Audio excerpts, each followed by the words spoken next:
ராணிப்பேட்டை மாவட்டம் சோளிங்கர் வட்டார வளர்ச்சி அலுவலகத்தில் உதவி திட்ட இயக்குநர் வெங்கடேசன் தலைமையில் வட்டார மேலாளர் டெல்லி ராணி முன்னிலையில் சமுதாய வளமை பயிற்றுவதற்கான எழுத்து தேர்வு நடைபெற்றது.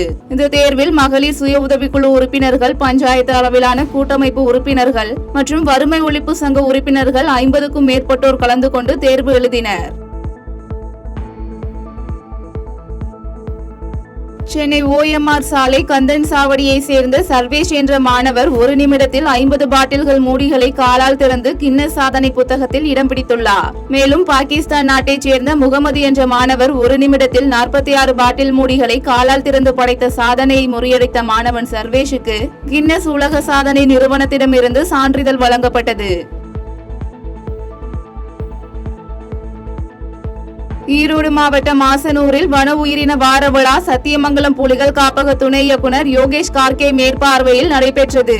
மேலும் வனப்பகுதி சாலைகளை சுத்தம் செய்தல், மலைப்பகுதியில் உள்ள மாணவர்களுக்கு ஓவிய போட்டி, கலை நிகழ்ச்சி போன்ற செயல்முறைகள் இடம்பெற்ற இந்த நிகழ்ச்சியில் வனக்குழு உறுப்பினர்கள், வனக்கோட்ட ஊழியர்கள் மற்றும் கிராம மக்கள் கலந்து கொண்டனர்.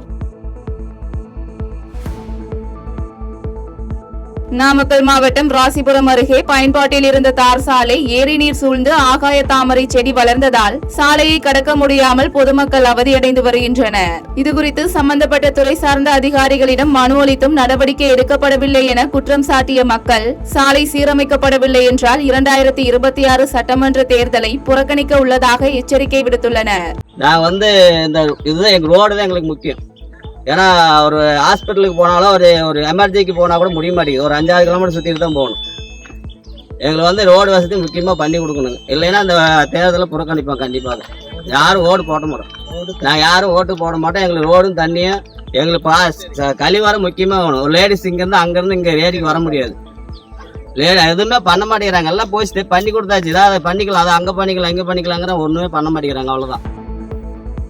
செங்கல்பட்டு மாவட்டம் வடகடம்பாடி ஊராட்சியில் நடைபெற்ற உங்களுடன் ஸ்டாலின் திட்ட முகாமில் பெறப்பட்ட மனுக்களை திருக்கழுக்குன்றம் தாசில்தார் வாசுதேவன், சர்வேயர் டேவிட் ஆகியோர் ஆய்வு செய்தனர். இந்த முகாமில் ஏராளமான பொதுமக்கள் கலந்து கொண்டு சம்பந்தப்பட்ட துறை சார்ந்த அதிகாரிகளிடம் மனுக்களை அளித்தனர். செங்கல்பட்டு மாவட்டத்தில் மாவட்ட ஆட்சியர் அறிவுறுத்தலின் பெயரில் பொது சுகாதாரம் மற்றும் நோய் தடுப்பு மருந்து துறை சார்பில் புகையிலை இல்லா இளைஞர் பிரச்சார விழிப்புணர்வு பேரணி 3.0 நடைபெற்றது. இந்த பேரணியில் கல்லூரி மாணவ மாணவிகள் உட்பட 300க்கும் மேற்பட்டோர் கலந்து கொண்டு கையில் பதாகைகள் ஏந்தி பொதுமக்களுக்கு விழிப்புணர்வு ஏற்படுத்தினர். சென்னை விமான நிலையத்தில் தாய்லாந்து நாட்டில் இருந்து அடுத்தடுத்து 2 விமானங்களில் கடத்தி கொண்டுவரப்பட்ட 9.5 கோடி ரூபாய் மதிப்புள்ள ஹைட்ரோபோனிக் எனப்படும் உயர் ரக கஞ்சாவை சுங்கத்துறை அதிகாரிகள் பறிமுதல் செய்தனர். மேலும் இந்த கடத்தலில் ஈடுபட்ட பயணிகள் உட்பட 3 பேரை கைது செய்த போலீசார் இதுகுறித்து விசாரணை மேற்கொண்டு வருகின்றனர். கள்ளக்குறிச்சி மாவட்டம் திருக்கோவிலூர் அருகே சித்தேரியன், அவியூரான் ஆகிய வாய்க்கால்களில் தூர்வாராமல் பிளாஸ்டிக் குப்பைகள் அடைத்து கிடப்பதால் தேங்கி நிற்கும் கழிவு நீரால் நோய் தொற்று ஏற்படும் அபாயம் ஏற்பட்டுள்ளது. இதுகுறித்து நடவடிக்கை எடுக்க வேண்டும் என அப்பகுதி மக்கள் நகராட்சிக்கு கோரிக்கை வைத்துள்ளனர். திருவாரூர் மாவட்டம் நன்னிலம் பகுதியில் செயல்பட்டு வரும் தனியார் நிதி நிறுவனத்தில் வேலை செய்யும் ஊழியர்கள் 10 பேர் கடன் வாங்கியவர்களிடமிருந்து வசூல் செய்த பணத்தை நிறுவனத்தில் செலுத்தாமல் கையாடல் செய்த சம்பவம் பரபரப்பை ஏற்படுத்தியுள்ளது. இதனையடுத்து நிதி நிறுவன மேலாளர் அளித்த புகாரின் பேரில் நன்னிலம் காவல் நிலைய போலீசார் 10 பேர் மீதும் வழக்கு பதிவு செய்து விசாரணை மேற்கொண்டு வருகின்றனர்.